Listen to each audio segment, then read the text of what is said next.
that song is based on a true story. I remember reading about it one time. Just love that song. Almost all the covers too. Anyhow, I just want to let you guys know I'm on the road. I'm somewhere, I think, south of Topeka. Ended up getting turned around in Kansas. And by the way, Kansas, you crazy, Kansas. Absolutely, you are crazy. You roll into 35, roll down 35, right? And then you get into Kansas, and every single time something goes sideways. This time, I'm getting down in there. You know, I got the camper and everything. And if you know Kansas very well, it's not a place you can just pull off. You got to know where you're going. You got to be in the right lane. People, you know, just like anywhere in a city, they're in a hurry and their time is important and whatever. It is what it is. I ended up getting on I-70 and I don't know, I think at least an hour later, I know I'm heading in the right direction. I'm trying to hook back up with 35, getting to around Oklahoma City, then I'm going to start heading west on I-40. I got to take a little bit of a southern route because I got to avoid the hills in Flagstaff. This half-ton truck with the, 8, I think there's probably closer to 8,000 pounds behind me. I don't want to be dragging that thing through 9,000 feet of elevation. I'm sure you understand. Anyhow, it's been a good little trip. I'm making pretty good time. Been on the road since 2 p.m. Central, and it is almost midnight now. And I'm so jacked up on caffeine and adrenaline that I think I'll be going. I'd really like to get west of Oklahoma City tonight, or whatever time it is when I get there, before taking a little nap. And I got to try to time it so that when I get into Quartzsite, it's not late in the afternoon or too early in the morning. I'd like to be there, kind of mid-morning. I'd like to be able to see what I'm doing, because this is my first time down there, of course. But again, it's Randy with Gypsy Trails, and I'm on the road and having a good time.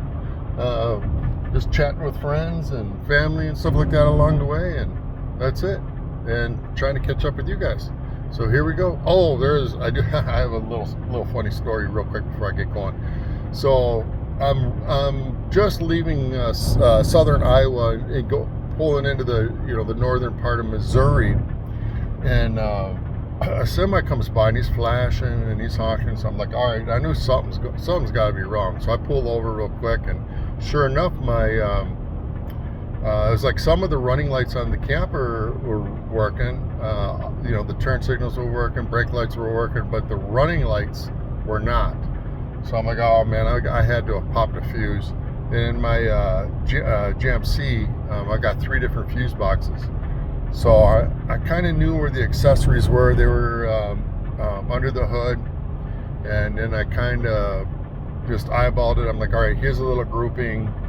And, I kind of knew a little bit where the lights, the turn signals and whatnot, and that were at. And so sure enough, anyhow, I limped into this gas station, not even a quarter mile away from where I stopped, and realized, hey, I got an issue here. So I just threw my 4-ways on, limped into that gas station, and it's kind of funny. I don't know, it was a week or 2 ago, I'm thinking, I got to stop at O'Reilly's or something and pick up a box of assorted fuses for this, and I brain farted it. Anyhow, so tonight when this happened, I'm like, oh darn. Well, and this gas station was really out in the middle of nowhere, just nowhere. Well, they just happened to have a nice box of assorted fuses, the mini fuses that I needed, and the 20 amp that I popped was in there, and so I swapped that out and away I went. So that's kind of good, right? I'd say that's somebody looking out for me right there. So yeah, that's kind of how the trip has gone so far. Oh man, and I'm also only getting about literally 10 miles to the gallon here. Check this out. I don't know if you can see that, but 10 miles on the nose. You can add about 200 miles to that total miles. So I'm about, I don't know, what is that? Close to 600 miles total trip. But that's really about it, guys. The open road in front of me, and I'll catch up to you guys soon. Later.